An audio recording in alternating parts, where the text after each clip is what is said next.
melanocitos que se originan pues, en la cresta neural y van migrando y se ubican en la capa basal, o sea, acá se ubican, ¿ya? Y se dice que en la epidermis hay de 1 a 10 o de 1 a 20 de un melanocito por 10 a 20 queratinocitos o corneocitos, ¿sí? Después, bueno, esto es para ver la formación de la melanina, que ya solo lo ponemos para que vean que es siguiente.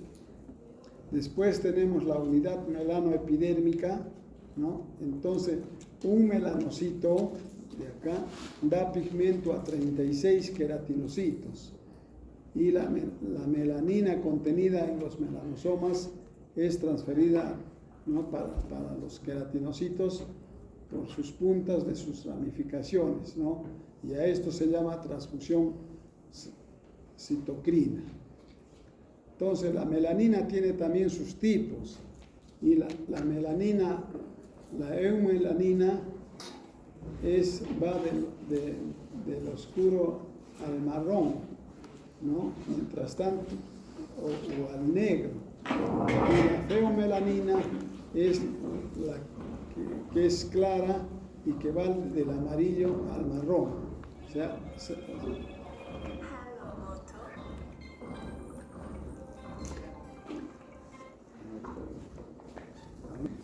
por eso hay tipos pues, del color de la piel, ¿no? Entonces, como dice acá que va del marrón al negro, entonces hay pues, lo que somos los trigueños, y después los morenos y después los negros. En cambio, en los de raza, los pelirrojos, ellos sí pues van del amarillo al marrón o al rojizo. Siguiente. Entonces, después tenemos otro tipo de células que hemos mencionado también, son las células de Langerhans, ¿no? Que derivan de la médula ósea y contienen unos gránulos de Birbeck. Y lo importante de las células de Langerhans, por ejemplo, que se comportan como células presentadoras de antígenos, como vamos a ver en las dermatitis de contacto, dermatitis alérgica. Siguiente. Y las otras células que hemos mencionado son las células de Merkel, que aparecen entre la 8ª y 12ª semana, son escasas y se comportan como células nerviosas. Siguiente. Entonces, como hemos dicho, hay en la piel 5 capas o estratos. El primero es la capa basal, acá abajo, ¿ya? El segundo es el estrato espinoso, que va subiendo. El tercero es la capa granulosa, ¿ya? Que dicho sea de paso, es cuando el melanoma, algún paciente tiene melanoma y ya llega a profundizar hasta la capa granulosa, ya el paciente tiene mal pronóstico porque ya se ha avanzado bastante. Después el estrato lúcido más arriba y el estrato córneo, porque ya hemos hablado, ¿no? Algunos llaman al estrato basal más el espinoso como estrato de Malpighi en algunos libros. Siguiente. Entonces, ya este es el estrato basal o germinativo, ¿no? Ahí están los melanocitos, ¿no? Y estos melanocitos pues tienen su núcleo pequeño rodeado de un halo claro y como hemos dicho hay un melanocito por cada 10 a 20 queratinocitos. Siguiente. Entonces el otro estrato, el segundo es el estrato espinoso, también llamado estrato de Malpighi, que hemos dicho. Las células son poliédricas y después se van aplanando. O sea, quiere decir que en la capa córnea, en la capa basal, quiero decir, las células son cilíndricas, ¿ya? Y conforme van avanzando para llegar a la capa córnea, van sufriendo ligeramente, se van aplanando. Entonces, a ver, siguiente. Entonces las capas al comienzo, ¿no? son cilíndricas. Después van subiendo a las capas y se hace romboidal. Después se va esto de tal manera que al final del estrato córneo las células son aplanadas, ¿ya? Entonces, y las células pues están unidas una con otra y esa unión se llama desmosoma, ¿ya? Entonces, cuando haya una alteración en estos desmosomas, entonces se dan pues las enfermedades como el pénfigo foliáceo, el pénfigo buloso, vulgar, el pemfigoide buloso y la epidermolisis bulosa, por ejemplo. Siguiente. Entonces, el tercer estrato es el granuloso, ¿no? Como hemos dicho ya, esto con las células romboidales, y hay una sustancia que une pues, o forma como una sustancia como el cemento que va uniendo pues, y sirve para que las células se unan, y a esa proteína se llama pues, filagrina, y hasta que esta parte son las células vivas, ¿no? Que tienen inervación, tienen irrigación. Lo que sigue, el cuarto estrato siguiente, es ya el estrato lúcido, que solo está pues, en la piel gruesa y ya no tiene inervación porque se nutre a expensas pues, de la epidermis. Y el último estrato siguiente es el estrato córneo. Es ya la piel es más gruesa, ¿no? Ya, como ya lo hemos dicho esto, siguiente. Y las queratinas son pues, las proteínas que sirven pues, para unir, ¿no? y el armazón de la piel, ¿ya? Entonces, estas proteínas son fibrosas y ricas en azufre, ¿no? Y son heterodímeros, ¿no? Las queratinas duras del cabello y de las uñas se les llama cricoqueratinas. Siguiente. Entonces, esta es la membrana basal paz positiva que separa pues, acá en la epidermis, y esta es la membrana, esa que está media moradita, violácea, y eso sirve para separar esa membrana, la epidermis de la dermis, ¿ya? Siguiente. Entonces, bueno, es lo mismo, el siguiente. Entonces, después ahora vamos a hablar de la dermis. Entonces, la segunda capa y la más gruesa es la dermis. Entonces, proporciona sostén y sustento nutritivo a la epidermis. La clasificación de la dermis es en dos. La dermis, acá está el esquema, ¿no? Entonces, lo azulito es la epidermis y esto es la dermis. Entonces, esta dermis superior acá se llama dermis papilar, y la dermis que está abajo, esa parte de abajo, se llama dermis reticular. Hay un tejido conectivo denso, como se ve, hay haces de colágeno, ¿no? En un 95%, y hay plexos vasculares subepidérmico y dérmico. Siguiente. Entonces, tipos de colágeno son varios tipos, pero el tipo 1 y el tipo 2 y el tipo 3 son los que están en su mayor parte formando la dermis, ¿ya? Los otros tipos de colágeno ya están en menor cantidad. Siguiente. Entonces, ya el tipo 5, el tipo así como ya lo mencionamos acá, ¿no? Siguiente. Ya, esto es el tipo 8, el tipo 9, el tipo, pero ya en pequeña, entre todos hacen pues un 2, 3, 4%. Siguiente.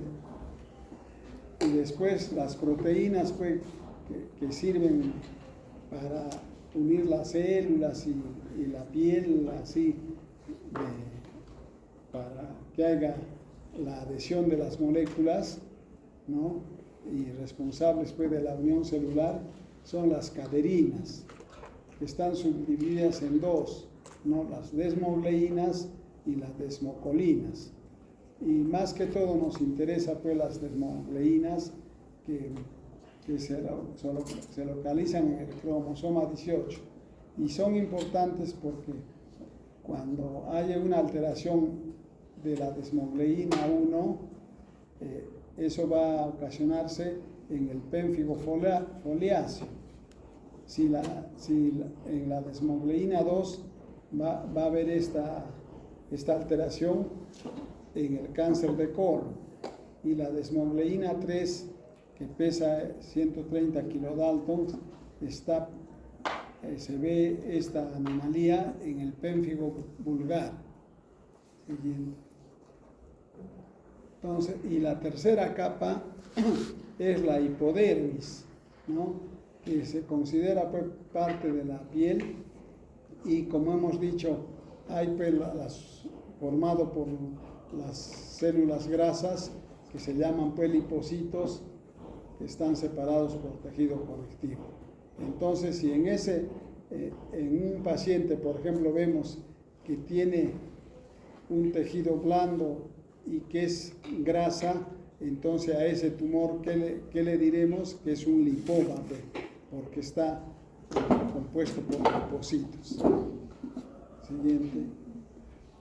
Entonces, la irrigación más bien de la piel, ya hemos dicho, la dermis es avascular, no tiene vasos, ¿no? ni tejido nervioso, por eso es que se irriga a través pues, de la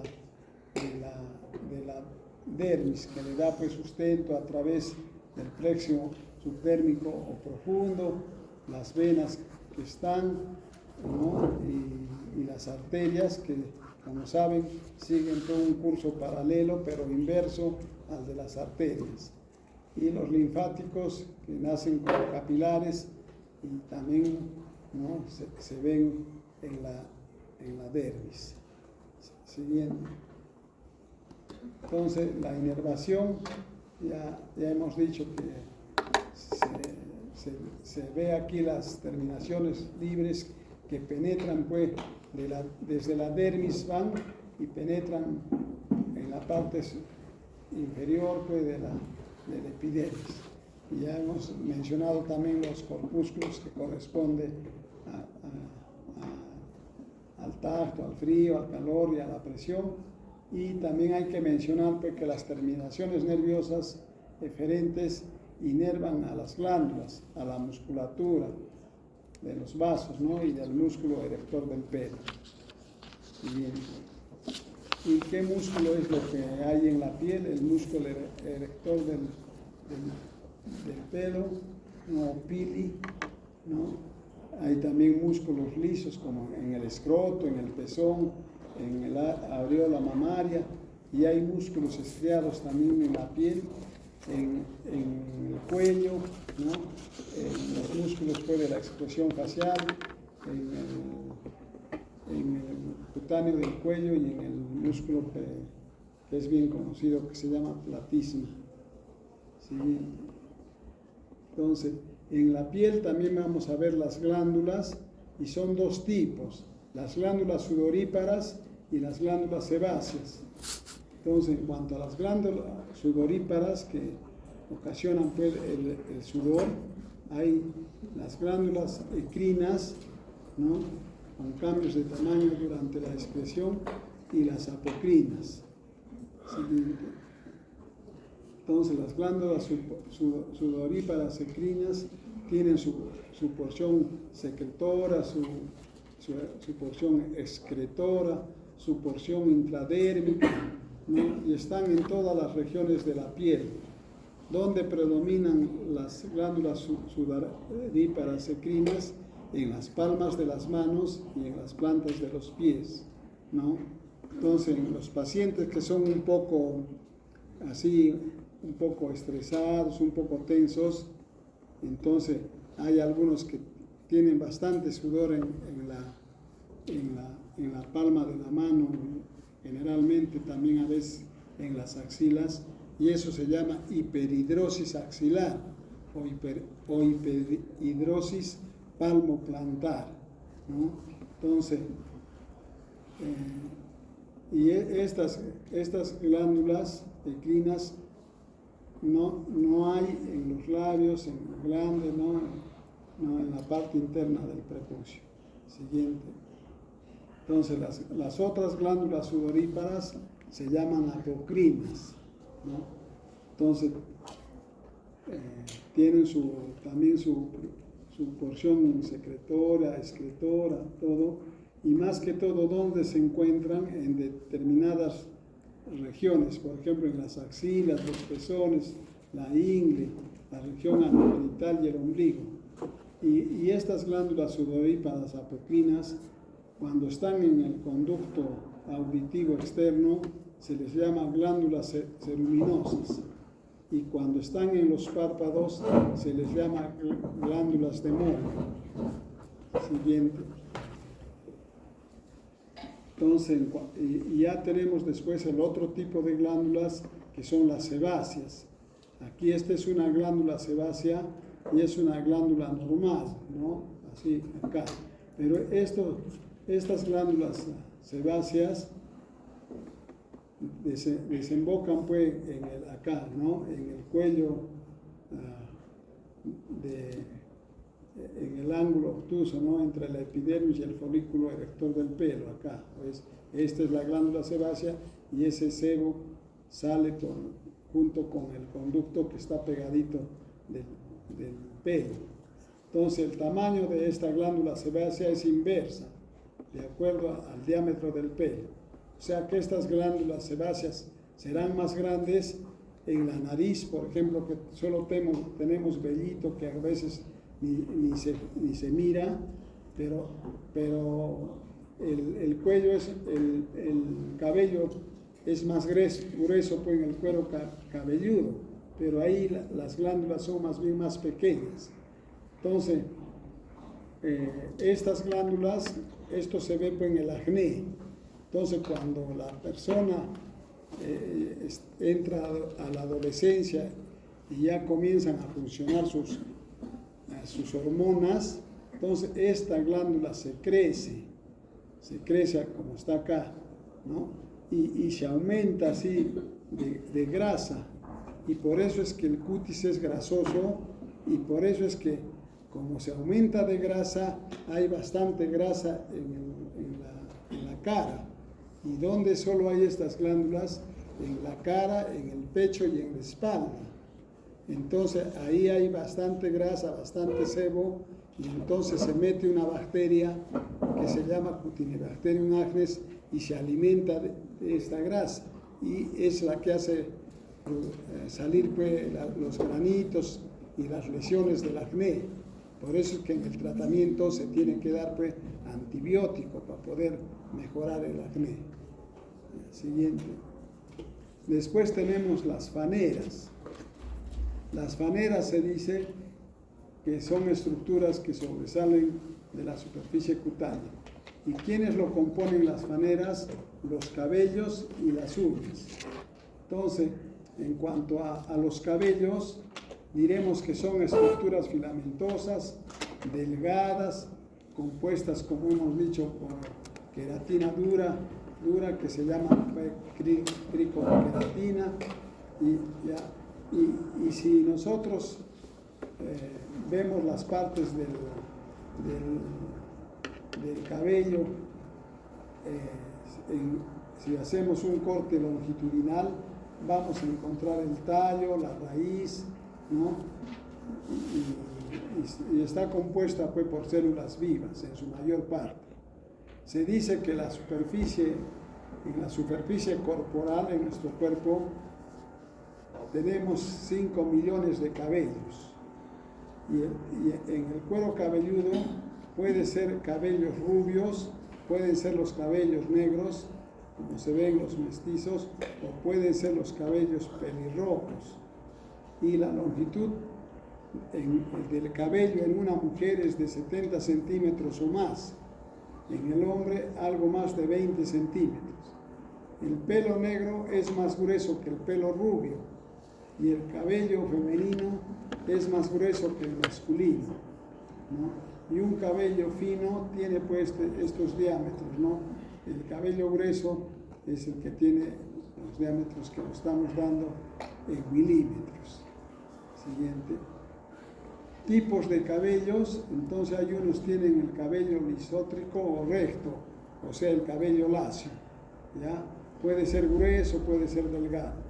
El otro tipo es el sinótrico, ¿no? Que es el cabello ondulado que se ve pues, en las personas blancas. Y el ulótrico es el ensortijado, el lanoso que se ve pues, en los pacientes, en las personas de raza negra.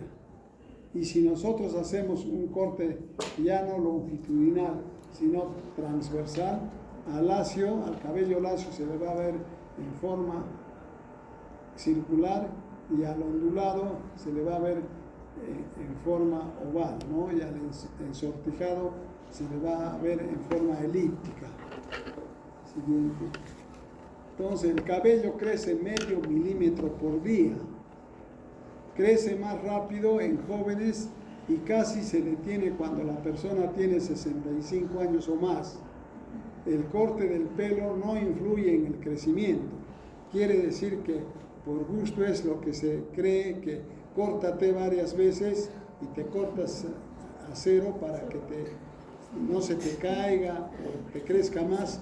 No es así. ¿Ya? Los pelos de la nuca duran 5 a 6 años. ¿Ya? Los de la región frontoparietal 2 a 4 años.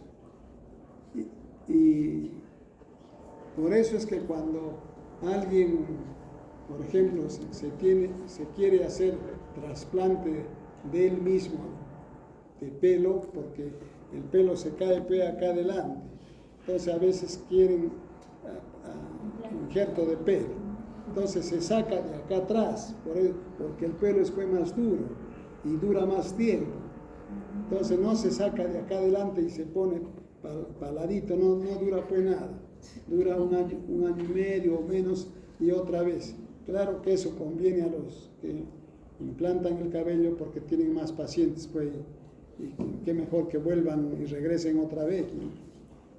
Pero acá pues dura más porque es más duro y ese es el recomendable. Y normalmente se cae por 30 pelos diarios, ¿no? O sea, quiere decir que cuando ustedes se bañan o se lavan el pelo, siempre hay unos cabellos que se ven en lo que se han lavado, ¿ya? Pero si se cae más, porque 30 cabellos se caen y 30 cabellos también van saliendo, se caen y al día también otros nuevos van saliendo, por eso es que hay ese equilibrio y que no se nota, que siempre se parece como que se conserva pues nuestro cabello. Siguiente. Entonces, ya esto es para ver pues las partes del pelo, ¿no? Que sale pues de acá del botón, ¿no? De la formación y después va creciendo hasta llegar para acá, ¿no? Ya, entonces, estas son las partes que ya ustedes las van a leer. Siguiente. Entonces ya a mayor aumento, lo anterior, entonces el cabello tiene pues sus partes, la médula, lo que está en el centro, la corteza y la cutícula, ¿no? Y acá hay pues la vaina radicular externa e interna y esto de acá sí se llama pues saco fibroso o vaina conectiva, ¿no? Donde hay condensación de tejido conectivo. Siguiente. Entonces, el cabello en su fase de crecimiento tiene pues su fase. Entonces, la primera fase se dice que el cabello está en anágeno y que es en mayor porcentaje cuando el cabello crece, como ustedes se están dando cuenta, ¿no? Que se crece. Pero llega un momento que unos días no crece nada, sino más bien se cae, pero es poquito, pues, el 1%, por eso que a veces muchos no se dan cuenta. Y el telógeno es cuando el cabello ni se cae ni crece, o sea, se mantiene, es el 14%, y después vuelve el ciclo otra vez al anágeno de crecimiento, pues. O sea que este es el ciclo del crecimiento del cabello. Siguiente. Entonces, vamos a ver ahora las afecciones pues, de los cabellos, ¿ya? Entonces, para hacer un examen de los cabellos, hay que considerar pues, la implantación, el brillo, la velocidad de crecimiento, ¿no? Y la cantidad, como hemos dicho que tiene que haber 5 millones de cabellos, ¿no? en el cuero cabelludo. Entonces, un pelo sin brillo es de crecimiento lento y eso lo vamos a ver en el hipotiroidismo, ¿no? En las personas que sufren de hipotiroidismo o en los de una desnutrición marcada. Y para examinar el cabello hay que traccionar el pelo. Entonces, durante el examen, si uno quiere ver el pelo, se le jala, pero se le jala moderadamente. No van a jalar de fuerte pues, le arrancan, ¿no? Entonces, ya si les llevan bronca, entonces sí les jalan muy fuerte, porque se les cae. Siguiente. Entonces vamos a ver las afecciones más frecuentes que vemos pues, en cabello. Cuando el cabello se cae, a eso se llama alopecia. Entonces, la alopecia o la caída pues, del cabello pues, es la ausencia del cabello y puede ser congénita o adquirida. Congénita cuando es pues, de herencia. Si su papá es así, entonces cuando ustedes sean mayores también se va a ir cayendo así, pues es de raza, de herencia, y a eso se llama alopecia androgenética, porque es hereditaria. Pero también puede ser por otras causas, o sea, por rayos X, por el talio, por los citostáticos, en los pacientes, por ejemplo, que reciben quimioterapia, ¿no? Y los que tienen algunas patologías inmunológicas. Siguiente. Se llama alopecia por tracción cuando la mamá al niño lo peina, pero lo peina mal, pues, porque lo peina fuerte, con un peine de repente que es medio zambito y ella le jala y le arranca pues, el pelo. O sea, por el correcto peinado, ¿no? El incorrecto peinado. Siguiente. Ya. También se cae el cabello por áreas y como es en un área, entonces se llama alopecia areata, ¿ya? Entonces puede caerse en un área y se caracteriza porque queda blanquito, nada de cabello, miren, en el área de la barba, en la ceja y acá ya se le ha caído todo el cabello, en toda la zona del cuero cabelludo. Siguiente. Después tenemos la pseudopelada de Brock, ¿no? Donde se aprecia así como pasos en la nieve, con mechones, ¿no? Que crecen entre las cicatrices y forman pues, unas áreas alopécicas. Siguiente. Después tenemos en el lupus eritematoso crónico, ahí va a haber una alopecia definitiva. Mientras tanto, en el lupus eritematoso sistémico, esta caída es transitoria y vuelve a salir cabello. Siguiente. Atriquia se llama cuando hay ausencia de cabello, acá nada, ¿no? Y hay una enfermedad que es de causa hereditaria. Las enfermedades que son de causa hereditaria se llaman genodermatosis. Son varias, bueno. Entre ellas esta que está relacionada con el cabello se llama displasia ectodérmica hipohidrótica. O sea, el paciente casi no suda, ¿no? Entonces, este cuadro se caracteriza porque el niño tiene ectropium labial, o sea, el labio salidito hacia afuera, ¿no?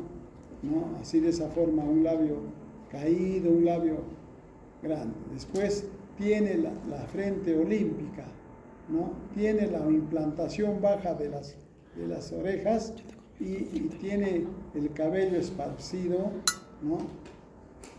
Medio algodonoso, ¿ya? Entonces a eso se llama displasia ectodérmica hipohidrótica. Siguiente. Después tenemos, se llama hirsutismo cuando crece, donde tenemos pues velitos, se crece más de la cuenta. Y esto se ve más que todo en las mujeres, ¿no es cierto? Las damas que están aquí, por ejemplo, ahorita yo no veo que nadie tiene hirsutismo, pero sí tienen velito finito que no se nota, pero si se les crece, a eso se llama hirsutismo, ¿ya? Habitualmente en mujeres. Siguiente, pero si el cabello, el vello crece donde no debe crecer, donde no debe haber, entonces a eso se llama hipertricosis, o sea, en zonas que normalmente son lampiñas y que ahí ahora tiene vellitos notorios, a eso se llama hipertricosis, por eso no son términos diferentes. Siguiente. Y efluvio entelógeno es la caída pues, del cabello en estados febriles. También se cae en el embarazo, también se cae por los citostáticos, como es ¿no han visto ustedes los pacientes que tienen alguna neoplasia? Se les cae pues el cabello, ¿no?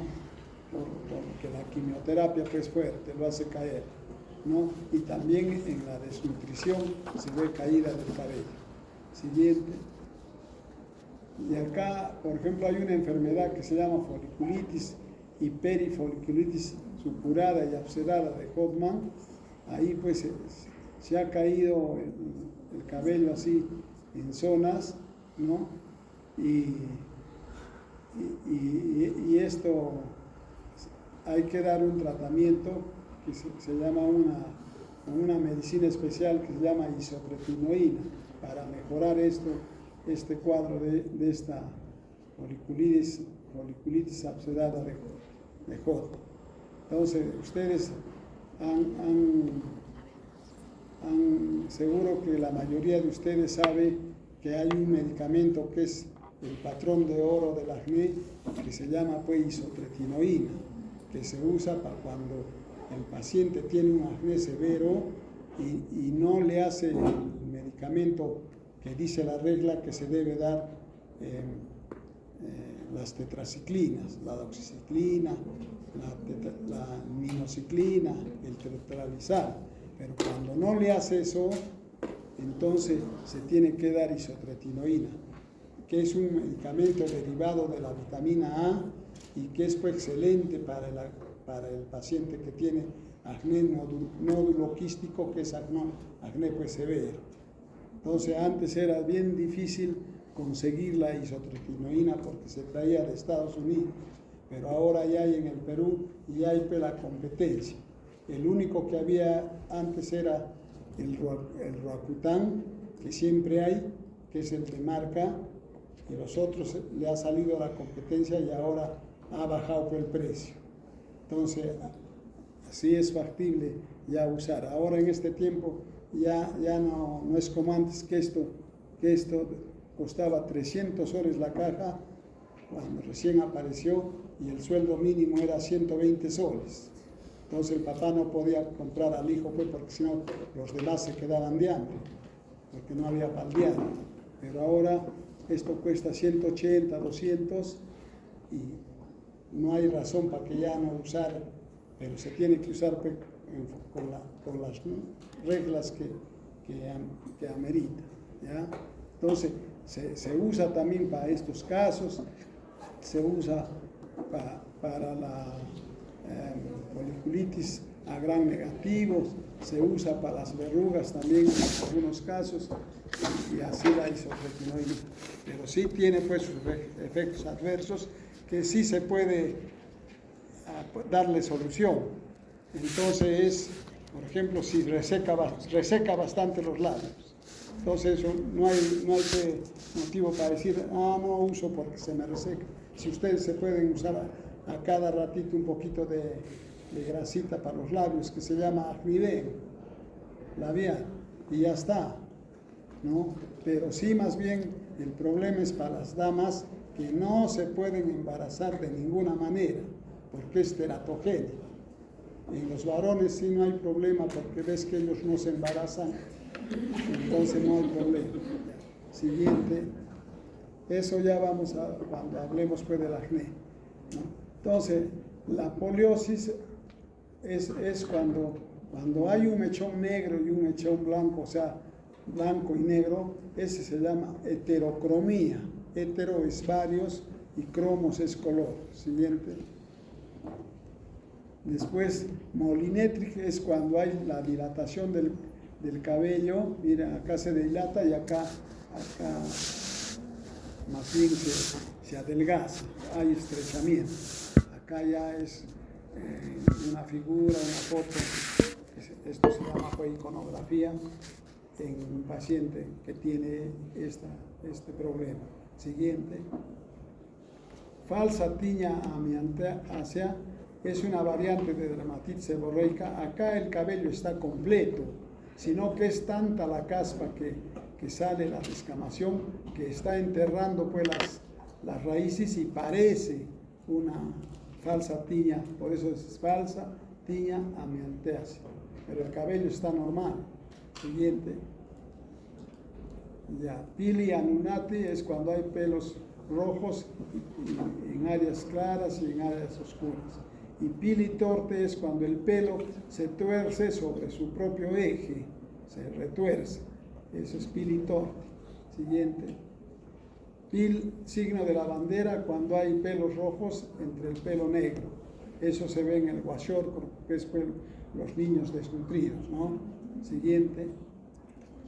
De la tricotilomanía es el hábito de arrancarse el cabello. Entonces hay personas, especialmente las damas, que son un poco tensas y que cuando va a llegar el examen de dermatología, el nerviosismo, que no van a sacar buena nota, entonces tienen ese tig y se jalan y se lo dejan sin cabello esa zona. Eso es tricotilomanía. Siguiente. Tricorexis nodosa, cuando el pelo se hace como nudos, ¿no? Con fibras deshilachadas. Siguiente. Después, tricorexis invaginata, que se observa pues, en el síndrome de Netterton, que es una genodermatosis también. Y la tricoptilosis es cuando los pelos se abren. Generalmente se ve pues, en el sexo femenino, ¿no? En las puntas se abre y ustedes conocen con el nombre de pelo horquillado. El pelo se ha horquillado. Siguiente. Y vellos invaginados es cuando en el muslo, por ejemplo, vemos aquí que el vello tiene que salir para afuera, pero en lugar de salir para afuera, como que se regresa y se quiere meter nuevamente a la piel. Y cuando esto ocurre, por ejemplo, en la pestaña, que en lugar de salir así para afuera, se hace así, entonces eso se llama triquiasis, ¿no? Y entonces lo que hay que hacer es sacarla, pues, la pestaña, porque se introduce y fastidia, pues, al globo ocular. Siguiente. Ahora vamos a hablar de las uñas, así como ya hemos visto del pelo, entonces vamos a hablar de las uñas. Entonces, las uñas de las manos crecen más rápido que las de los pies, porque tienen mejor irrigación. Entonces, si uno sufre de hongos en las uñas, ¿cuál sanará más rápido? ¿De las manos o de los pies? De las manos más o menos se renueva en 6 meses. Mientras tanto, de los pies, las uñas se renuevan de 8 meses o más. Entonces, se dice pues que las uñas crecen a 1 milímetro por semana. ¿Ya? Entonces, ya dijimos que también están compuestas la placa de la uña por queratina, ¿no? Una queratina dura que se llama cricoqueratina. Siguiente. Entonces, en un corte longitudinal están pues las partes de la uña, ¿no? La lámina unguial, la matriz unguial, el eponiquio, que es la parte superior, y el hiponiquio, que es la parte inferior, y el surco, este surco que esté a los lados, es el subungual. Eso sirve para también clasificar pues, la patología de la uña en las micosis. Según donde está afectado, toma el nombre. Siguiente. Entonces, afecciones de las uñas. Entonces, cuando la uña tiene alguna anomalía, que el color, que está chueca, que está con hongos o lo que fuese, se llama distrofia, o sea, quiere decir que la uña está mal. ¿Ya? Después las uñas tienen alteraciones que están asociadas con enfermedades cutáneas. También están asociadas con enfermedades generales. Y onixis infecciosa es cuando la uña a su lado hay infección bacteriana. Y debajo de la uña también se puede formar un tumor, ¿no? Y ese tumor es una neoformación. Y hay alteraciones también en las uñas de nacimiento, ¿ya? O sea, alteraciones congénitas. Entonces vamos a ver unos ejemplos y unos casos. A ver, siguiente. Entonces, anonychia cuando no hay uñas, pues. Bandas de Meigs son a consecuencia de traumatismos que a veces los trabajadores, los que trabajan y se dañan sus uñas, forman estas bandas de Meigs. Siguiente. Después, coilonychia cuando la uña es en forma de cuchara. ¿En dónde se ve? En la anemia microcítica. Siguiente. Después tenemos cromonychia. Cromo ya les he dicho que es color, uñas de diferente color. Acá rojo, acá blanco, no es uniforme el color. Siguiente. Exostosis subungual es lo que les decía, que cuando se forma un tumor que es un tumor benigno, entonces para poderlo sacar, mejor es sacar la uña y sacar bien el tumor. Felizmente es un tumor benigno. La levanta la uña como cuando levanta la raíz del árbol que siembran pues al ladito de la vereda. Y como algunos no tienen un poco de criterio, ahí siembran un árbol de esos que crece un tremendo tronco. Entonces, ustedes tienen pues, verdad que les hago referencia que deben opinar y sugerir. Por ejemplo, cuando yo dentro o salgo de la universidad para salir para acá arriba, por el lado donde esto es San Juan y este de acá que se sale para arriba para el parque. En la salida nomás, ahí hay una tienda que el árbol ya, la vereda la ha suspendido así de este tanto. Y nadie, ni la vecina, ni nadie dice exostosis subungual. Entonces ahí le diríamos una exostosis del árbol, ¿no? Ya, siguiente. Después, fibroma periungual, ¿no? Eso se ve en la esclerosis tuberosa. Apalonychia cuando todas las uñas son blandas y flexibles. Siguiente. Half and half nail es cuando la uña, nail es pues en inglés uña, ¿no? Cuando la mitad es blanca y la otra mitad distal es roja de la uña. Siguiente. Hemorragia subungual es a consecuencia de traumatismo. Por ejemplo, algunos de ustedes, más de uno, se ha chancado, se ha ajustado con la puerta, estuvo ayudando a poner la gata para cambiar la llanta y ¡cac! Le apretó, se le volvió así la uña negra. Pero esto también hay que ver que no vaya a ser que sea melanoma, porque el melanoma es parecido. Pero ¿qué harían ustedes para ver si es traumático? Se echa pues agua oxigenada. Si hace espuma, es pues sangre. Si no hace espuma, no es sangre. Puede ser melanoma maligno. Siguiente. Leuconychia, leuco es blanco, uñas blancas, se asocia a cirrosis y recientemente a VIH-Sida. Entonces, cuando vamos a ver en la última clase conmigo, es que hay varios tipos de onicomicosis y una se llama blanca superficial. Ese paciente hay que hacerle el examen porque esto es marcador de VIH. Si el paciente tiene una o dos o varias uñas blancas, ya pues se ha contagiado. Siguiente. Ya se hizo amigo de alguna venezolana y ya pues le contagió. Entonces, líneas de Muerk son bandas blancas horizontales, estrechas, ¿no? Y estas uñas que crecen así están asociadas con síndrome nefrótico e hipoalbuminemia. Siguiente. Y onicolisis, lisis pues destrucción, ¿no? Onicolisis es cuando la uña está pues bien afectada, prácticamente separada, ¿no? de la piel, y eso se ve a causa de traumatismos. Siguiente. Y onicomadesis o defluvio unguial es cuando se caen las uñas de por sí, ¿no? Pero cuando se caen por los citostáticos, o sea, en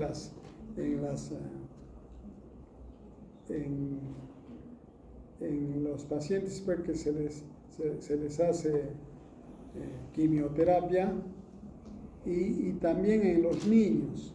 Por ejemplo, en los niños, ¿por qué? Porque lo dejan por la fiebre. Si el niño tiene 37.5, 38 de fiebre, hay que dar pues, paracetamol, cualquiera, ¿no? Para bajar la fiebre, porque si no se le baja la fiebre y llega a 40, 39, 40, ocurre esto, que se le puede caer las uñas. Pero esto vuelve a salir. Pero a veces de emergencia lo llevan, pues, ¿no? y hacen la interconsulta, y esto es lo que ocurre. Entonces ya se le tranquiliza a la mamá, porque esto va a volver a crecer. Se van a salir, pero que no deje pues, de que la temperatura suba más de lo que se está permitido. Siguiente. Onicomicosis es cuando el hongo puede las uñas, ¿no? Miren, como bagazo de caña, como madera apolillada, ¿no? Siguiente. Después, onicofagia es el hábito de morderse las uñas, y onicocriptosis es cuando la uña se mete hacia adentro. Acá está normal, pero acá ya se está metiendo, y es lo que decimos pues, uña encarnada o uñero. Entonces esto hay que sacar pues, ¿no? Por lo menos la mitad de la uña para liberar esto que está metiéndose. Conforme crece, se mete más duele pues. Eso se ve también en las personas mayores, pues, ¿no? ya de edad. Siguiente. Y estas son onicogrifosis, cuando se ve pues, las uñas en garra, que se ve en los pacientes de la tercera edad. Siguiente. Onicorrexis, cuando hay la estación longitudinal de la placa de la uña. Siguiente. Y paquioniquia es cuando se engruesa la uña. Acá, por ejemplo, está gruesa pues, la uña. Entonces, a lo menos el hongo se mete abajo y la uña la levanta. Entonces la engruesa. Ya, eso es paquioniquia. Siguiente. Y paroniquia, más bien es lo que les decía, que al ladito de la uña hay una infección bacteriana. ¿Por qué? Porque estamos viendo pus, ¿no es cierto? Y ahí eso vamos a ver cuando el miércoles, en las infecciones bacterianas, otra vez se repite esto, pues, porque ahí el estafilococo entra la infección y afecta la uña también, ¿ya? Pero también puede ser de causa micótica, o sea, por hongo, y cuando es por hongo, más bien la piel se separa y ahí se mete Candida albicans, la cándida, y eso se llama paroniquia candidiásica. La otra es paroniquia bacteriana.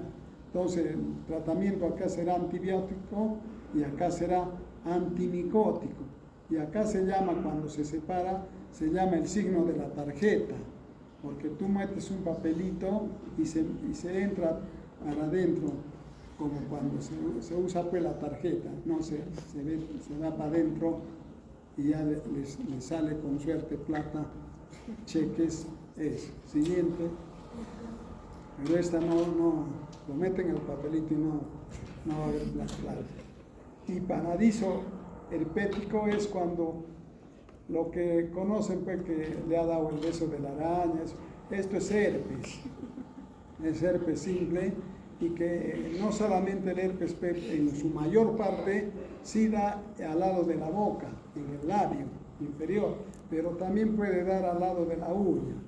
¿Ya? Hay un colega que trabaja conmigo en el hospital de Yanaguara y ahí tiene esto, el que cada vez cuando está nervioso, tenso, y siempre le sale su herpes ahí en la mano, en el dedo. Siguiente. Ya, y esta es la forma que es de nacimiento.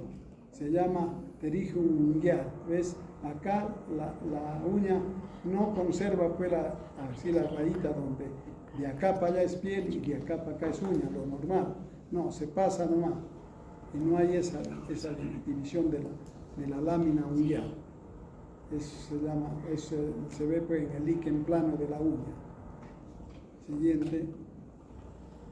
Y surcos de Beu es cuando la uña, pues, hay una uña que está saliendo nueva y la otra que está ya más anterior, vieja, digamos así, va saliendo hacia afuera. Entonces esto se va a desaparecer cuando la uña termine de crecer y ya se normaliza. Siguiente. Y síndrome de las uñas verdes es porque es por pseudomonas o por cándida. Siguiente. Y signo de las uñas amarillas, que todas las uñas se tornan amarillas, es de causa congénita también. Siguiente. Ya, el signo del dedal, miren esos hoyitos ahí que se ven más claramente acá también, pero no está tan notorio como acá. Eso se llama el signo del dedal, porque son hoyitos, depresiones de la uña, que eso tiene pues el dedal. Lo que nuestras mamás, nuestras abuelitas usan para no clavarse y empujar el sastre, la costurera, pues tienen esto de darle ellos. Siguiente. Eso se ve pues, en la psoriasis y en la alopecia areata. Siguiente. Telangiectasias del pliegue unguial. Esto se ve pues en la dermatomiositis. Estos rojitos se llaman pápulas de Gottron y están afectando también a la uña. Entonces, eso se ve en la dermatomiositis. Siguiente. Traqueoniquia, cuando hay depresiones marcadas de las uñas con apariencia de una tráquea. Siguiente. Hasta ahí es la última. Ya, uñas de Terry, cuando hay parte blanca y parte roja de la uña. Esto se ve en la hipoalbuminemia asociada con cirrosis. Y las uñas hipocráticas o en vidrio de reloj que han escuchado ustedes cuando ha habido el COVID, se ve en procesos pulmonares crónicos, como por ejemplo el EPOC. EPOC quiere decir enfermedad pulmonar obstructiva crónica. EPOC. Siguiente. Y uñas en arista, cuando forman pues un ángulo, ¿no? Las uñas. En el líquen rojo plano se ve eso. Siguiente. Y uñas en tenaza, por el mal ajuste del calzado, la uña, porque está muy ajustada, crece de esa forma, ¿no? Uñas con nebus de la unión, este es un lunar, pero también hay que descartar que no vaya a ser un melanoma, a lo menos si fuera en personas de mayor edad, de la tercera edad, y esta línea negra, el paciente dice que no hace mucho que lo tiene, entonces pudiera ser melanoma, pero acá, para para que ya vayan aprendiendo. Si esta línea negra, acá es un lunar, ¿no? Pero si esto crece hasta acá, entonces sí es melanoma casi con seguridad, un 90%. Siguiente. Ya, y en cuanto a unas palabras nomás de la orientación diagnóstica, entonces es muy importante la semiología en las enfermedades de la piel. Siguiente. Entonces lo más importante siempre es hacer una historia clínica bien hecha y completa. ¿Ya? Eso es muy importante porque ustedes, es la base hasta para dar examen. Si ustedes hacen una buena historia clínica, se orienta pues para después decir qué es lo que tiene el paciente y qué puede ser. El examen clínico debe ser detallado, siempre respetando el pudor pues, del paciente, y de ahí de eso ya va a salir una propuesta diagnóstica y según lo que nos parece que es, le pedimos pues exámenes de laboratorio pertinentes. Entonces supongamos que el paciente tiene, por decir, un síndrome respiratorio, entonces le vamos a pedir pues, un hemograma, una hemoglobina, después otros exámenes de laboratorio y también una radiografía para ver pues si efectivamente hay síndrome de condensación, y después nos va a dar pues el diagnóstico.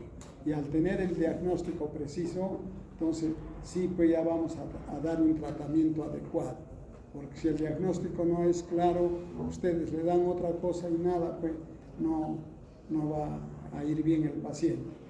Siguiente. Ya, bueno, siempre en el examen clínico ideal hay que observar con atención, hay que mirar bien.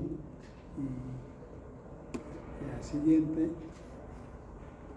Ya, por ejemplo, si uno mira una mancha acrómica quiere decir sin color, entonces eso pues corresponderá a un vitíligo probablemente, como es esta imagen, si es pues, ¿no? Hay que ver si es el tiempo de evolución. Si el paciente tiene una manchita y dice lo tengo de nacimiento, entonces no es vitíligo porque probablemente sea un lunar.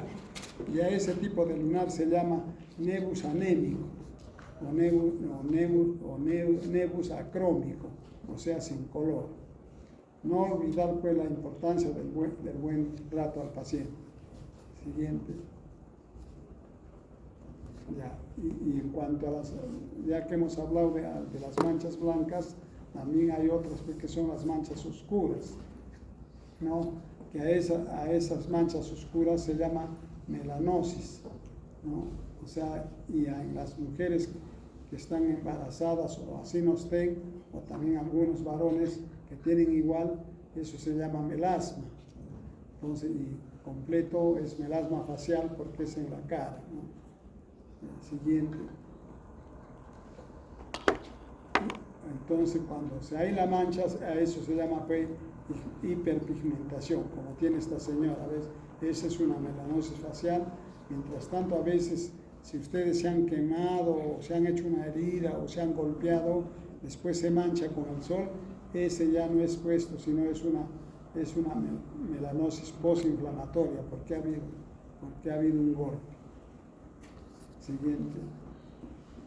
Ya, y esto, por ejemplo, también acá vemos esta hiperpigmentación, eso corresponde a un líquen plano, ¿no? Y estas lesiones también que quedan aquí son en pacientes que tienen o han tenido un cuadro de acné. Ya. Siguiente. Ya, bueno, esto es una reacción adversa medicamentosa que se llama síndrome de Stevens-Johnson, que ya lo vamos a ver en la otra clase. Siguiente. Ya. Esto ya también vamos a ver cuando son las infecciones bacterianas. Entonces, hasta ahí sería la clase de hoy día. Y además